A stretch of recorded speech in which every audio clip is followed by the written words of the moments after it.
अस्सलाम वालेकुम। कुरून ऊला का एक और हैरत अंगेज पहलू उसके उलमा थे। वो उलमा जिन्होंने इस्लाम की बुनियादों को इतना मजबूत कर दिया कि आज अगर दुनिया में इस्लाम कायम है, इसका फिक़ा कायम है, इसका कानून कायम है और दीन हमारे पास ओरिजिनल शक्ल में मौजूद है, तो उसकी बुनियादें वो शहसवार थे कुरान, हदीस, फिक़ा और तफसीर के मैदान के, कि अगर वो वजूद ना होते उस दौर में तो ये पूरा दीन अपनी असास छोड़ बैठता, अपनी बुनियादें छोड़ बैठता और डिसइंटीग्रेट हो जाता।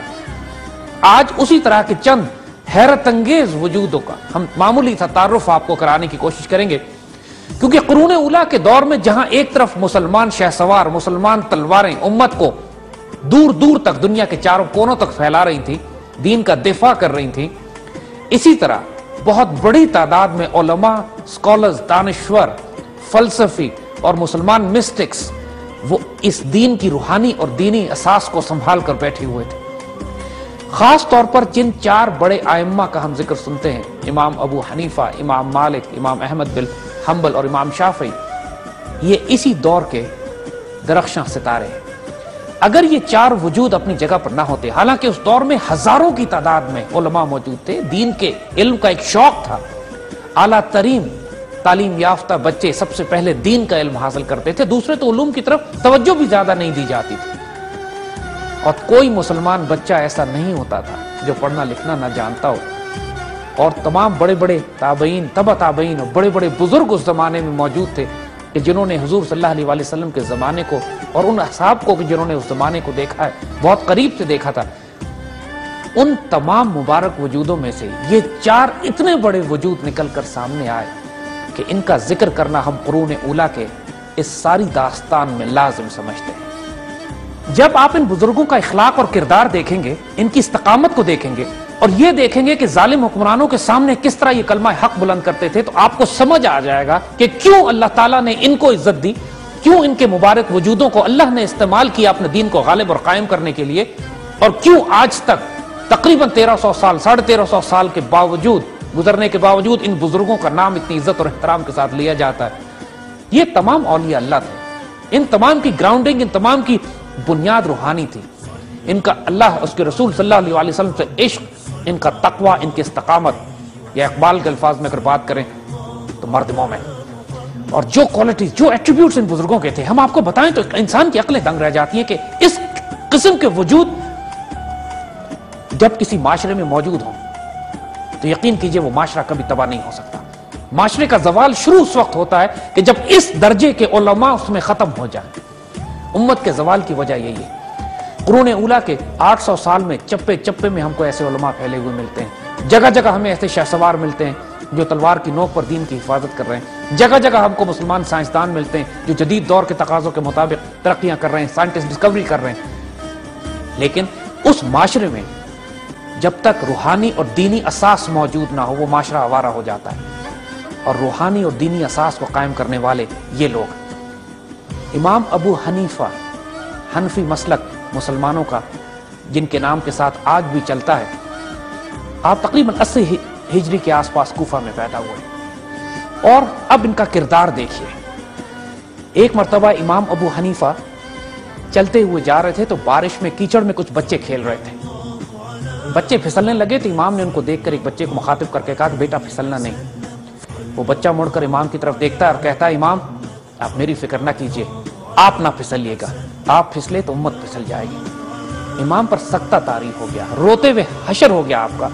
जब इनके दोस्त ने पूछा कि ऐसी कौन सी बात थी जिस पर तुम पे इतना सख्ता तारी हो, कहने लगे ये गैबी इशारा था, अल्लाह की तरफ से तंबीह और तायद थी, और मुझे हुक्म दिया गया था कि मैं अपने इस्तकामत की राह पर कायम रहूं। इनमें से कोई ऐसा फकीह, कोई ऐसा आलिम नहीं था, इन तमाम खास तौर पे चार बड़े आइम्मा का अगर हम जिक्र करें, कि जिनको अपने वक्त के बादशाह वक्त से सख्त सजाएं ना उठानी पड़े, सख्त मार ना पड़ी, जेलों में ना गए हों, हत्ता कि जहर दे के इनको शहीद किया गया। लेकिन यही इनकी स्ट्रेंथ थी।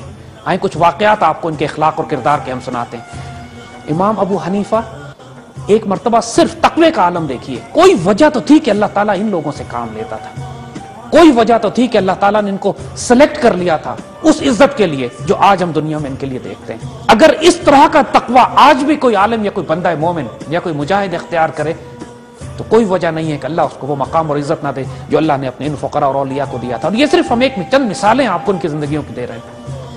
ایک مرتبہ امام ابو حنیفہ کہیں سے گزر رہے تھے, دو بوڑھی عورتیں آپس میں بات کر رہی تھیں. ایک عورت نے دوسرے سے کہا, تم نے دیکھا یہ امام ابو حنیفہ جا رہے ہیں, عشاء کے وضو سے فجر کی نماز پڑھتے ہیں. حالانکہ امام اس وقت تک ایسا کرتے نہیں تھے, لیکن ان کے بارے میں لوگوں کا تاثر یہ تھا. امام نے سنا تو کانپ کے رہ گئے, گھر واپس پہنچے اور اس کے بعد کئی برس تک عشاء کے وضو سے تہجد کی نماز, فجر کی نماز پڑھتے رہے, اس خوف سے کہ کہیں اللہ تعالیٰ کے حضور ان سے یہ سوال نہ کر لیا جائے کہ تم نے ایسا حلیہ کیوں بنایا ہوا تھا کہ لوگ تمہیں نیک سمجھتے اور تم اتنے نیک تھے نہیں. تو کہیں لوگ مسلمانوں کا گمان ان کے بارے میں غلط نہ ہو جائے, تو اس گمان کو پورا کرنے کے لیے اپنے اوپر اتنی بڑی آزمائش ڈال لی. ایک دفعہ ان کی محفل میں کسی شخص نے آ کے اطلاع کر دی کہ اس کی بکری گم ہو گئی ہے. اس خوف سے امام ابو حنیفہ ایک طویل عرصے تک بکری کا گوشت نہیں کھاتے تھے کہ کہیں وہ چوری کی بکری کسی قصاب کے ہاتھ نہ چلی گئی ہو اور اس قصاب نے اس گوشت کو بازار میں بیچ نہ دیا ہو. کوئی اندازہ کر سکتا ہے اس تقوی کا؟ آپ کپڑے کے تاجر تھے. ایک مرتبہ ایک عورت آپ کے پاس ایک کپڑے کا تھان لے کر آئی اور کہتی ہے, امام یہ 100 درہم میں مجھ سے خرید لیجئے.